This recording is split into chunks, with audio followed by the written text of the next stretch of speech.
Give and take, लीजिए दीजिए का सिद्धांत है। एक कदम आप भगवान की ओर चलिए, एक कदम अध्यात्म की ओर चलिए, एक कदम सदगुरु की ओर चलिए, सदगुरु 1000 कदम दौड़ के आपके पास आने वाला है। हम कहीं संकोच कर देते हैं कि कहीं कोई, असल में क्या है, तमाम लोगों ने इस वेश में ठगा है लोगों को। तो इस वेश में जैसे ही देखते हैं लगता है कोई जादू टोना वाला, कोई तंत्र मंत्र वाला, कोई ठगने वाला आ गया है। ऐसी धारणा बनाई गई है, बनी है, बनाई भी गई है।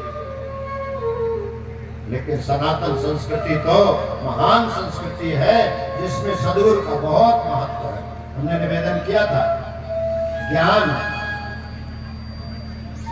तप, प्राण, पुण्य और सदाचरण। परम पूज्य गुरुदेव ज्ञानी है, तपस्वी है, प्राणवान है। पूरे युग के निर्माण का कौन संकल्प ले सकता है? आगरा में पैदा हुए थे, आगरा निर्माण, उत्तर प्रदेश निर्माण, भारत निर्माण नहीं। उन्होंने कहा उस समय, कहा 600 करोड़ जो जनता है उसका ब्रेन वॉश करने के लिए साक्षात महाकाल गायत्री विद्या के रूप में अवतरित हुआ।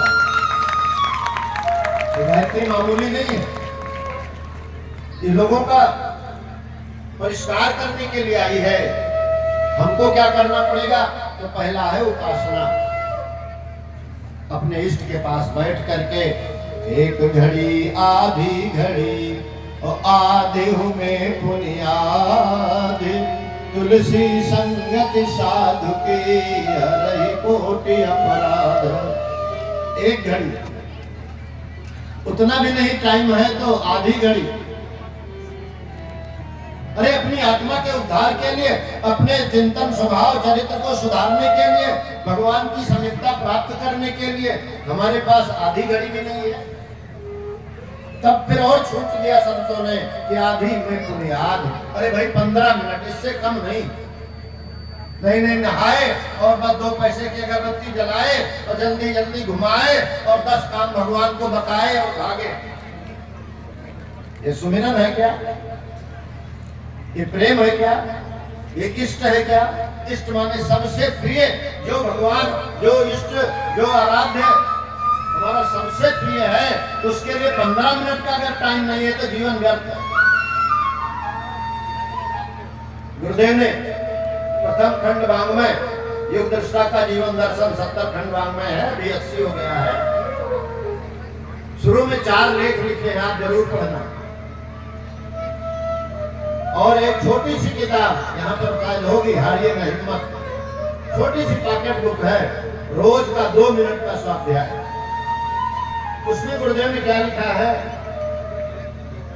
बड़े ध्यान से सुनिएगा, व्यंग जैसा है।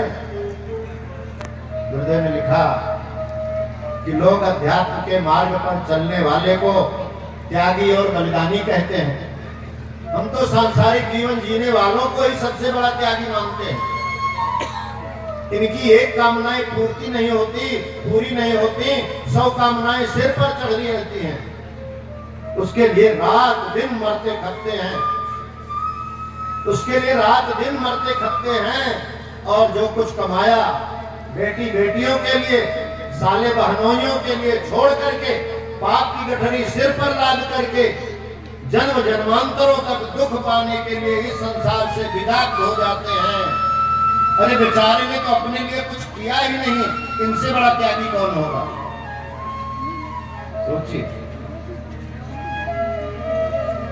और आगे लिखते हैं, अरे अध्यात्म के मार्ग पर चलने वाले को, भक्ति के मार्ग पर चलने वाले को तो अपना मन पवित्र हो जाता है, अपना भाव पवित्र हो जाता है, अपना विचार पवित्र हो जाता है, अपना स्वभाव अच्छा बन जाता है। इस जन्म में भी सुख शांति से रहते हैं और जन्म जन्मांतरों तक का सुख का साधन समझो लेते हैं। बताइए त्यागी कौन? बात समझ में आई? ऐसा नहीं गुरुदेव कह रहे हैं कि आप संसार के लिए, परिवार के लिए कुछ कीजिए नहीं, लेकिन उसके साथ में आत्म परिष्कार का विधान जरूर अपनाते रहिए। साधना, स्वाध्याय, संयम और सेवा, ये 4 काम आपको करने पड़ेंगे। साधना, स्वाध्याय, संयम और सेवा में 2 काम हैं, समयदान, अंशदान। 5 शक्तियां आपको मिलेंगी ना, ज्ञान, तप, प्राण, पुण्य और सदाचरण।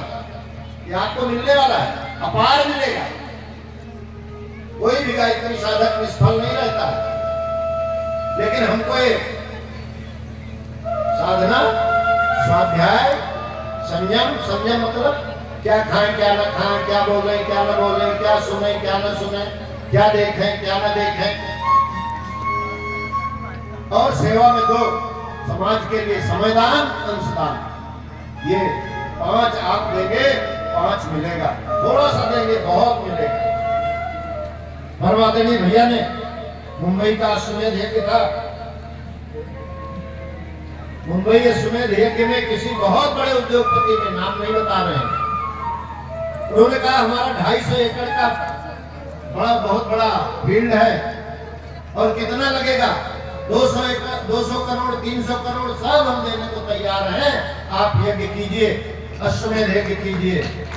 लेकिन भैया ने मना कर दिया, कहा नहीं, ये महान यज्ञ तो हमारे परिजनों के छोटे छोटे अंशदान से, उनके श्रद्धा दान से, उनकी जो अनुदान से वो होने वाला है। जो थोड़ा भी देता है उसको गुरुदेव निहाल देते हैं, निहाल कर देते हैं। इसलिए कुछ लोगों के धन से नहीं, सबकी श्रद्धा से ये कार्यक्रम हो रहा है। ये कार्यक्रम भी जो हो रहा है, आप सबकी श्रद्धा से हो रहा है। आइए, साधना, स्वाध्याय, संयम, सेवा का संकल्प लाना ही ये गुरु दीक्षा है। कमर सीधी कर ले, गुरुदेव